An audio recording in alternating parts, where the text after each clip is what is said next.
The U.S. election is a target. Microsoft announces today that Russia, China, and Iran are trying to hack political parties, presidential campaigns, and consultants. It comes one day after a whistleblower from the U.S. Department of Homeland Security claims that he was urged to downplay Russian interference and was under constant White House pressure to skew intelligence. Our Nick Schifrin and Amna Nawaz help fill in the picture. Hello to both of you. Nick, I'm going to start with you. Tell us exactly what it was that Microsoft announced today.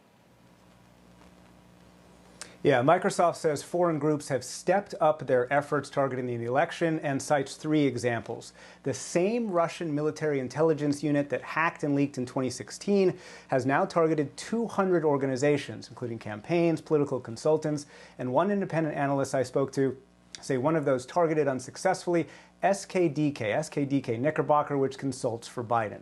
Microsoft also says Chinese actors on a smaller scale unsuccessfully targeted people affiliated with the Biden campaign and a prominent individual formerly associated with the Trump administration, but we have no details on that. And Microsoft says Iranian actors tried unsuccessfully to log into the accounts of Trump administration and campaign officials. Now, Microsoft acknowledges that some of these foreign influence operations have been successful, and it also details how Russians are going to new lengths to avoid detection. The Department of Homeland Security and intelligence officials said today this is a sign of public-private partnership over election security. But Judy, it should be noted there has been no release of any stolen data to influence the election, at least not so far. So, Nick, with regard to Russian influence operations, the Trump administration was targeting them today. Yeah, these are actions from the Departments of Treasury and Justice that really highlight the spectrum of Russian attempts to continue to influence the election. The Treasury Department sanctioned a Ukrainian member of parliament whom it calls an active Russian agent.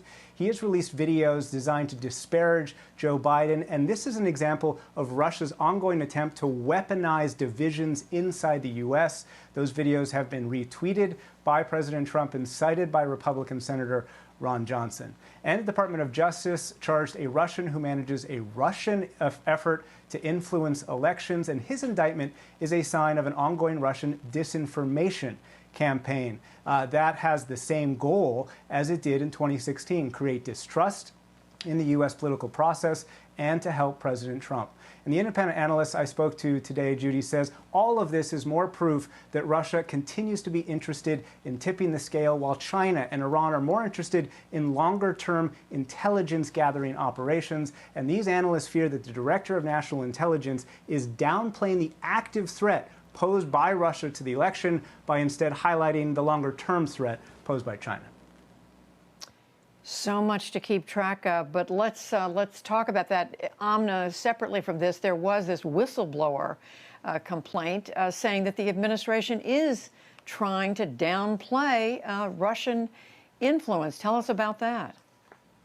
That's right, Judy. The whistleblower is a man named Brian Murphy. He was the former head of Homeland Security's Office of Intelligence and Analysis. Before that, he was a longtime FBI agent. And he's basically alleging in his complaint that he was asked to censor or to skew intelligence so that it better lined up with President Trump's messages and with his priorities. Now, he alleges a few things. In one complaint, he says that the acting Secretary of Homeland Security, that is Chad Wolf, told him to hold back on reports about Russian disinformation campaigns, to stop providing assessments on the Russian election threat and instead to focus on Iran and China. Murphy says he refused to comply in both cases. And former DHS officials I talked to said in their experience there was constant pressure from the White House not to talk about the Russian election threat.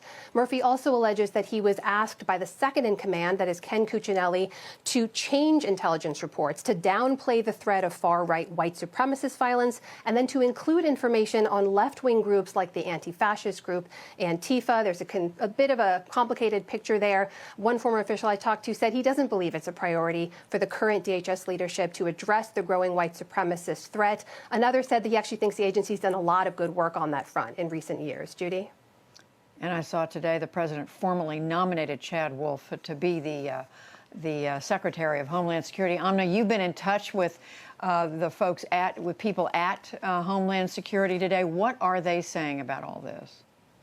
Well, Judy, they flatly deny the claims. They say that they welcome the results of any investigation. They say there's no truth to Murphy's claims. Here's what they said on the record. They said the agency is working to address all threats to the homeland, regardless of ideology, and that the acting secretary, that is Chad Wolf, is focused on thwarting election interference from any foreign powers, any attacks from any extremist group. Judy, we should mention that Brian Murphy has been invited by House Democrats on the House Intelligence Committee, testify before them in a private session. That would be on September 21st, so we'll follow up more then. Judy? Again, so much to keep track of, almost dizzying for the American public trying to follow what's going on in Washington with regard to these elections. Thank you both. It's such important reporting. Amna Nawaz, Nick Schifrin, thank you.